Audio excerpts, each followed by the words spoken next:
আমি আপনাদের সামনে দীর্ঘ বক্তব্য দিতে চাই না।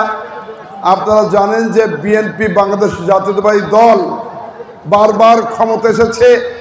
1979 সালে প্রতিষ্ঠার পর থেকে শহীদ রাষ্ট্রপতি মাত্র 3.5 বছর ক্ষমতায় ছিলেন। 3.5 বছরের পরে তাকে হত্যা করা হয়েছিল। তিনি যেভাবে 3.5 বছর বাংলাদেশের তলাবিহীন ঝুড়ি থেকে উন্নত করেছিলেন আপনারা সবাই জানেন। বিভিন্ন প্রকল্প নিয়ে বাংলাদেশের স্বনির্ভর করেছিলেন। খাদ্যে স্বয়ংসম্পূর্ণ করবার জন্য তিনি বিদেশ থেকে ইরি চাষ শুরু করেছিলেন, সেচ প্রকল্প করেছিলেন। জিয়াউর রহমান বাংলাদেশকে উন্নত করবার জন্য সেদিন এই যে এলজিআরডি ব্যবস্থা করে গ্রামীণ রাস্তা উন্নয়ন করেছিলেন। পল্লী বিদ্যুতায়ন যেটা আমেরিকা থেকে প্রযুক্তি এনে তিনি করেছিলেন। বাংলাদেশের আজকে টেক্সটাইল মিল করে সুতা উৎপাদন করে সেই সুতায় কাপড় বিদেশে রপ্তানি করেছিলেন জিয়াউর রহমান। আজকে বাংলাদেশের অর্থনীতিকে চাকা জিয়াউর রহমান স্বাবলম্বী করে গিয়েছিলেন যে বিদেশে কাপড় প্রস্তুতকারী মহিলা মন্ত্রণালয় করে মহিলারা কাজ করছে।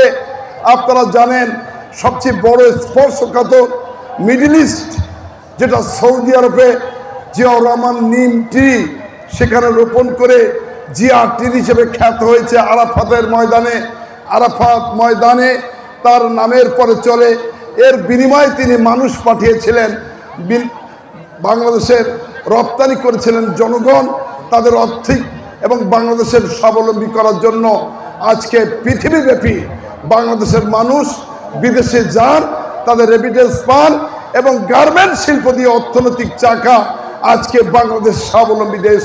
জিয়াউর রহমানের অবদান, পাশাপাশি শহীদ জিয়ার মৃত্যুর পরে খালেদা জিয়া এই প্রকল্পগুলো গ্রহণ করে অব্যাহত রেখেছিলেন। শিক্ষা খাত এবং সামরিক খাত থেকে আরম্ভ করে সকল খাত, যোগাযোগ খাত এবং বাংলাদেশের সকল খাতকে মহিলা খাত উন্নয়ন করেছিলেন খালেদা জিয়া। মেয়েদের শিক্ষাকে বাধ্যতামূলক করেছিলেন, পড়াশোনার সকলে ফ্রি করে দিয়েছিলেন। স্কুলের শিক্ষকদের বেতন ব্যবস্থা স্কেল করেছিলেন জিয়াউর রহমান, পরিপূর্ণতা দিয়েছিলেন খালেদা জিয়া। বাংলাদেশের যত উন্নয়ন অবদান কাঠামো সকল ক্ষেত্রে জিয়াউর রহমান, খালেদা জিয়া।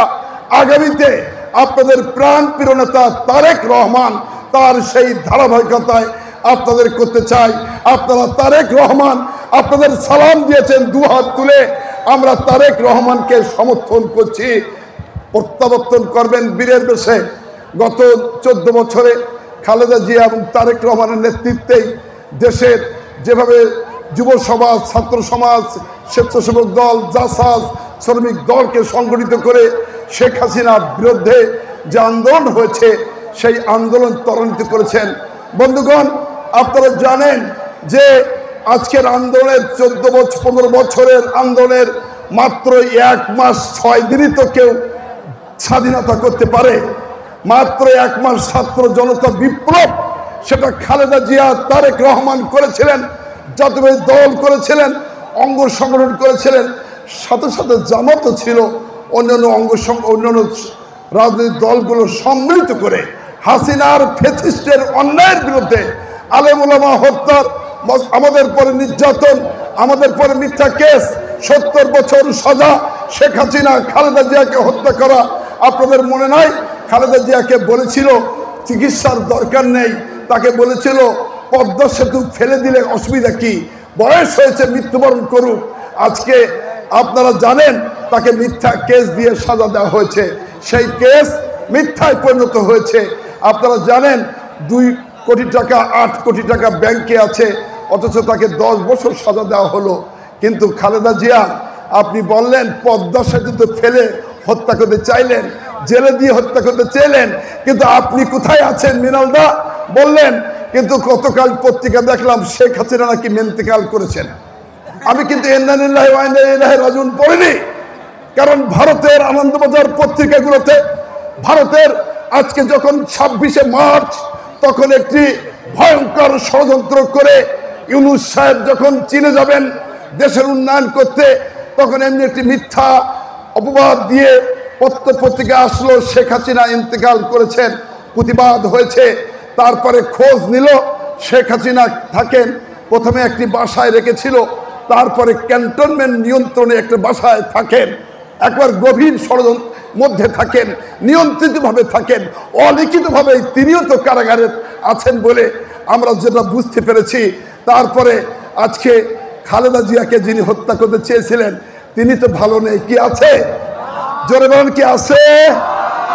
কাউকে যদি হত্যা করতে চান,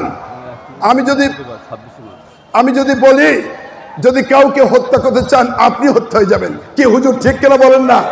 আমি যদি আপনার জন্য বদদোয়া করি, আপনার যদি খারাপ চাই, আপনি একদিন এদেশের জনতা, স্বাধীনতাকামী মানুষ, বাংলাদেশের মানুষ শেখ হাসিনাকে বিতাড়িত করেছে, এটা স্বপ্নের মতো মনে হয়, ঠিক কিনা?